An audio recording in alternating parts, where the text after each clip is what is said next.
तळोदा ते रापापूर ST bus सुरू करण्याची शेटकेरी हायस्कूलची मागणी।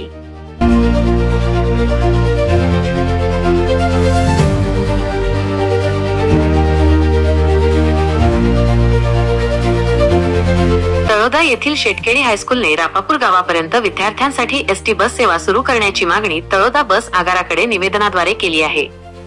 रापापूर येथील अनेक विद्यार्थी शेटकेरी हायस्कूलमध्ये शिक्षण घेत असून त्यांना सध्या खासगी रिक्षाने किंवा पायी प्रवास करावा लागतो। या निवेदनात रापापूर पर्यंत बस सेवा नसल्यामुळे विद्यार्थ्यांना गैरसोयीचा सामना करावा लागतो असे नमूद केले आहे। विशेषतः परिसरातील वन्यजीव प्राण्यांची वाढती संख्या लक्षात घेता पालक मुलांना शाळेत पाठवण्यास घाबरत आहेत, ज्यामुळे विद्यार्थ्यांची अनुपस्थिती वाढत आहे। विद्यार्थ्यांची शाळेतील उपस्थिती वाढवण्यासाठी ही बस सेवा आवश्यक असल्याचे शाळेने म्हटले आहे। सध्या तळोदा ते अमोनी बस सेवा सुरू असून ती रापापूर पर्यंत वाढवण्यात यावी अशी मागणी शेटकेरी हायस्कूलच्या वतीने करण्यात आली आहे। शाळेचे मुख्याध्यापक JL सूर्यवंशी यांच्या मार्गदर्शनाखाली हे निवेदन देण्यात आले।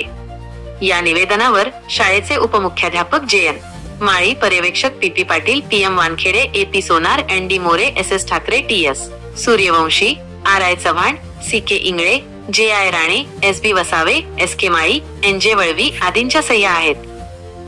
आमच्या शाळेचे मुख्याध्यापक माननीय JL सूर्यवंशी सर यांच्या मार्गदर्शनाने तळोदा बस स्थानक या ठिकाणी आम्ही आमच्या विद्यार्थ्यांसाठी रापापूर तळोदा विद्यार्थ्यांसाठी एसटी बसची सोय व्हावी आणि म्हणून ती फी वाढावी म्हणून आम्ही माननीय आगारा प्रमुख साहेब यांना निवेदन देण्यासाठी आम्ही आज शेटकेरी हायस्कूलचे सर्व शिक्षक या ठिकाणी आम्ही आलेलो आहोत। आणि साहेबांनी आम्हाला एक शब्द दिला, उद्यापासून आम्ही ती बस विद्यार्थ्यांसाठी तळोदा ते रापापूर सुरू करतोय असा आम्हाला आश्वासन दिलेला आहे आणि उद्यापासून ही बस नक्कीच सुरू होईल अशी मी आशा व्यक्त करतो आणि साहेबांनी सुद्धा या ठिकाणी निवेदन हे स्वीकारलेलं आहे।